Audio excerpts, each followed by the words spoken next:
Okay, so in this scenario, I'm going to be talking about, again, scaling.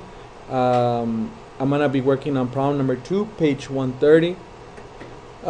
Scaling, again, like I've mentioned before, it's a way to represent either larger areas covered or smaller areas covered. You know, it's just a way to represent figures using different measurements, but comparing them together. One of the ones that I wanted to show you that I've showed in class is this one.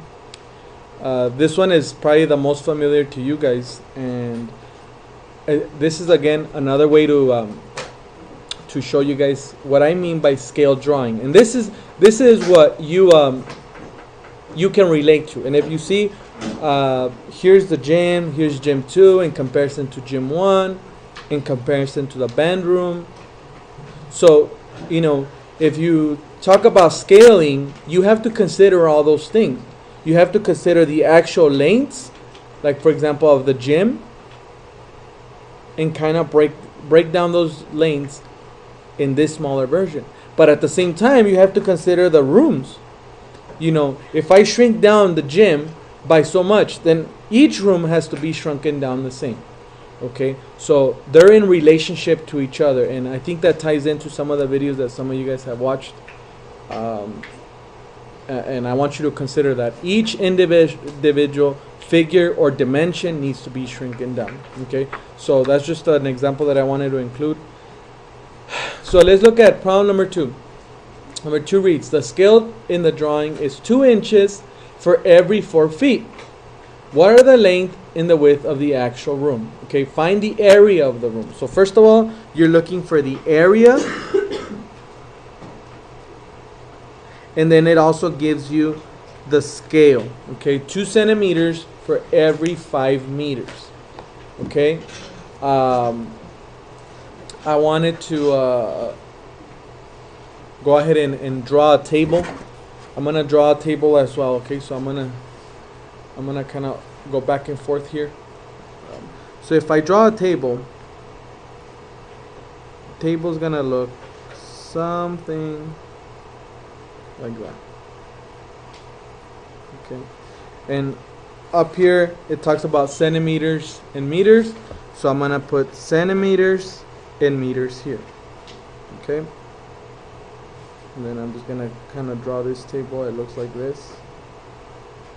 Might not be the best table ever, but you get the point. Okay, and then it says 2 centimeters for every 5 meters. So 2 for every 5. Okay, so if I keep on adding to it, I'm gonna see where 6 centimeters end up and where 10 centimeters end up. Okay, so if I keep on adding to it, here it would be 4, 6, 8, 10, 12, 14, 16, 18. Here it would be 10, 15, 20, 25, 30, 35, 40, lastly 45. Okay, so again, it just helps me push this up here.